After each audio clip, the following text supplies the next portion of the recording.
La forêt dégageait une odeur métallique, comme si la terre respirait de la rouille. Le docteur Silva ajusta sa lampe de poche sur son front. Les faisceaux de lumière traversaient le brouillard qui planait au-dessus des restes. Des ossements humains, des dizaines, étaient entrelacés dans des racines qui semblaient palpiter sous le sol gorgé d'eau. Ce n'était pas un cimetière clandestin. Les corps se fondaient dans la végétation, des vertèbres soudées à des branches tordues, des crânes ouverts, exposant des champignons bioluminescents. Taxonomie inversée, nota-t-il dans son carnet. La voix du guide local résonna derrière lui. Vous en avez assez vu? Ici n'est pas un endroit pour les humains. Silva ignora, mais ses mains tremblaient lorsqu'il prit un échantillon de lichen violet qui poussait là où un cœur aurait dû être. Plus tard, au camp, il examina les photos. L'une d'elles montrait quelque chose qu'il n'avait pas remarqué auparavant. Une main squelettique, les doigts repliés en position fétale, tenant un objet métallique. Il l'agrandit. C'était une médaille militaire datée de 1943. La radio crépita. La statique formait des motifs ressemblant à des voix. Il l'éteignit, mais le bourdonnement persista dans ses oreilles. Dans la tente voisine, l'étudiant en biologie gémit doucement, répétant « Ils sont là » jusqu'à s'endormir. Silva prit une gorgée de café froid, essayant de ne pas associer le goût amer au sang qui avait coulé d'un des crânes pendant la collecte. Les jours passèrent jusqu'à la disparition de la première équipe. Ils n'ont trouvé que l'équipement abandonné près de la rivière, des appareils photo cassés, des trépieds tordus, comme si quelque chose avait arraché tout du sol. Le coordinateur de l'expédition, un homme pragmatique aux lunettes épaisses, insista, c'est un phénomène géologique unique. Une publication dans Nature est garantie. Silva acquiesça, mais il commença à dormir avec un bistouri sous son oreiller. Cette nuit-là, il rêva de voix murmurant en latin ancien, des mains pâles surgissant du sol pour toucher ses chevilles. Au cours de la 3e semaine, les choses empirèrent. Les animaux de la région tatous, singes, insectes commencèrent à présenter des anomalies. Membres supplémentaires, organes exposés sans saignement, des motifs symétriques d'écailles remplaçant les plumes. Le biologiste, remis de sa crise nerveuse, attrapa une araignée aux 8 yeux identiques à ceux d'un cadavre trouvé quelques jours plus tôt. « Transdifférenciation cellulaire induite ?» demanda-t-il. Personne ne répondit. Silva remarqua que les arbres près du site avaient des veines noires sous l'écorce, comme des vaisseaux sanguins fossilisés.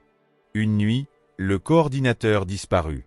Il laissa un journal avec des notes désespérées. Ils ne sont pas morts. Ils attendent. La forêt est un utérus.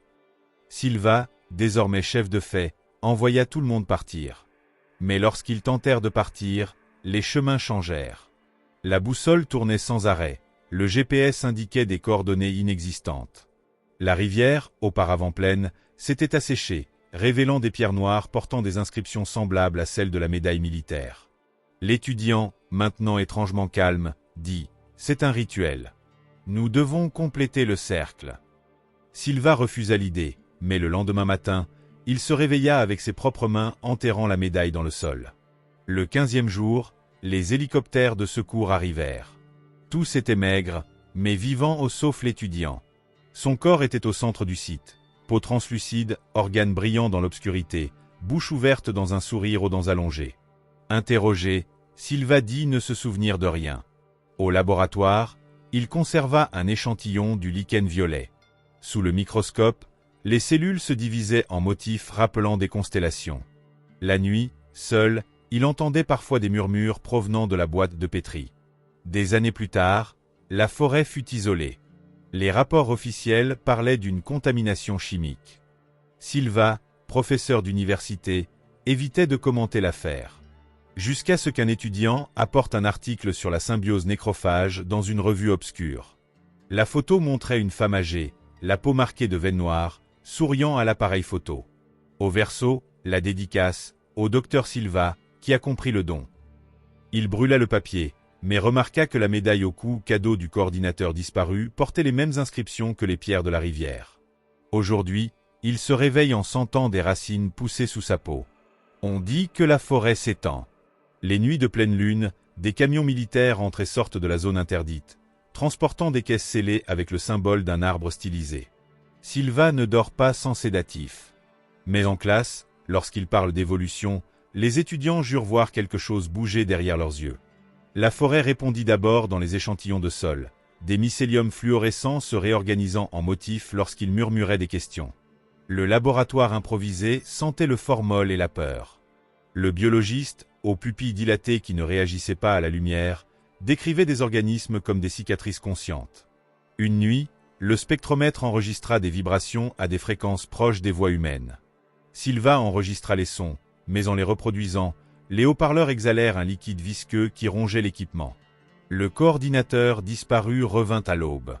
On le trouva sur le bord de la rivière asséchée, peau translucide, organes pulsants en synchronie avec des champignons sur les crânes. « Elle appelle », dit-il, sa voix résonnant comme celle d'un puits. « L'arbre-mère ». Avant que Silva ne réagisse, l'homme s'arracha les yeux et les enterra. Des racines émergèrent, formant une figure anthropomorphe pointant vers l'ouest. Le groupe, réduit à 5, suivit la direction de la montagne, où les satellites détectèrent une anomalie thermique. En chemin, ils trouvèrent des artefacts, une lame d'obsidienne avec de l'ADN humain fossilisé, un journal de 1918 mentionnant la récolte, et quelque chose en forme d'enfant, assis sous un arbre, cousant des peaux d'animaux avec des nervures de feuilles. Il remit à Silva un fémur humain enveloppé de lichen. Il ne ressent pas la douleur, mais vous la ressentirez. L'os se dissout dans sa main, libérant des spores qui le firent vomir du sang noir pendant des heures. En atteignant l'anomalie, ils virent une structure, une tour d'os entrelacée avec des veines végétales pulsant comme un cœur. Au centre, une figure en armure d'écorce entonnait des chants qui faisaient coaguler le sang dans les veines de ceux qui écoutaient. L'étudiant, jugé mort, était là, la peau couverte d'écritures en latin archaïque. « Vous avez déterré la graine, dit-il. La forêt a besoin de nouvelles racines. » Une douleur lancinante explosa dans la nuque de Silva. La moelle épinière se ramifia, déchirant la peau en tentacules translucides. Le biologiste en transe arracha l'un des tentacules et le planta dans le sol. La terre engloutit le groupe, les recrachant dans une chambre souterraine aux murs de dents humaines. Là, sur un autel de pierres nébuleuses, un cadavre en décomposition se baignait dans son propre crâne, abritant un cerveau vivant connecté à des racines s'étendant sur des kilomètres. « Je suis le premier jardinier », dit le cerveau, utilisant les cordes vocales du cadavre. « Vous êtes les prochains. » Silva, saignant par tous les pores, remarqua les tentacules sur son dos pénétrer les vertèbres de 2 de ses collègues. La dernière note dans son carnet, avant que le sang ne fige l'encre, fut « La symbiose n'est pas une option. C'est une invitation. » Au-dessus, à la surface, les hélicoptères militaires arrivèrent trop tard. Ils ne trouvèrent que des plantations d'arbres jeunes, chaque tronc marqué d'une médaille identique à celle de 1943. À Brasilia, le général reçut un rapport avec des photos des corps récupérés. Tous les crânes, même ceux récemment enterrés, présentaient des champignons bioluminescents. Il brûla les documents, mais remarqua que la forêt, sur la carte, avait avancé de 3 kilomètres vers la capitale. Cette nuit-là, Silva se réveilla à l'hôpital. Les tentacules avaient été remplacés par des cicatrices en spirale. L'infirmière sourit, révélant des dents brillantes dans l'obscurité. « La récolte continue », murmura-t-elle. Silva quitta l'hôpital une semaine plus tard. Les cicatrices démangeaient sous sa chemise. Il évitait les miroirs depuis qu'il avait remarqué ses yeux, aux pupilles fendues comme celles des reptiles, reflétant une lueur verte bioluminescente dans l'obscurité. La médaille au cou, cadeau du coordinateur, avait de minuscules racines poussant sur les bords, perçant sa clavicule. Dans la rue, les arbres ordinaires dégageaient une odeur métallique, et les oiseaux picoraient des fruits qui dégoulinent d'un liquide violet. Un mendiant à l'arrêt de bus murmura « Elle est partout, docteur », avant d'ouvrir la bouche, révélant des champignons poussant entre ses dents. Le laboratoire de l'université avait été scellé. Les collègues disaient qu'il délirait, mais Silva trouva l'assistant dans le dépôt, cousant de la peau de rat à des feuilles d'eucalyptus. « La symbiose est inévitable, dit-il, sa voix résonnant comme celle d'un tronc. Au sol, des dessins au fusain montraient la forêt engloutissant la ville, les bâtiments transformés en arbres avec des fenêtres comme des yeux. Silva s'enfuit, mais en passant par la réception, le gardien avait des racines qui sortaient de ses oreilles. À la gare routière, il acheta un billet vers le nord, mais l'autobus s'arrêta à un barrage militaire. Des soldats en uniforme taché de lichen fouillaient les passagers, injectant un liquide noir dans la nuque de ceux qui résistaient. L'un d'eux, le visage marqué de veines noires, reconnut Silva, le général Veudubeau. « L'arbre-mère vous a choisi. » Silva courut, mais les rues se courbèrent comme des racines, le conduisant à un parc où des enfants jouaient avec des os qui poussaient comme des bambous. L'une d'elles, aux dents allongées et à la peau translucide, lui tendit une pomme pourrie avec une médaille de 1943 au centre. À l'aéroport, il embarqua sur un vol bondé de passagers aux cicatrices identiques aux siennes. La hôtesse de l'air servit des boissons dans des verres d'écorce d'arbres. Le pilote annonça des turbulences causées par des vents organiques. Silva ne savait pas s'il s'agissait de peur ou de quelque chose de plus qui le guidait, mais la forêt murmurait à ses oreilles, le convoquant comme un appel ancien. Il sentait les racines de la terre s'entrecroiser avec ses veines, sa chair reconfigurée par une force qu'il ne comprenait pas. Chaque pas était un choix, et il ne savait pas si la décision était la sienne ou celle de la forêt. Le temps se décomposait, et chaque jour devenait un souvenir déformé de celui qu'il avait été auparavant. Cette nuit-là, tandis que les autres dormaient, Silva se réveilla avec une urgence, comme si quelque chose en lui demandait la libération.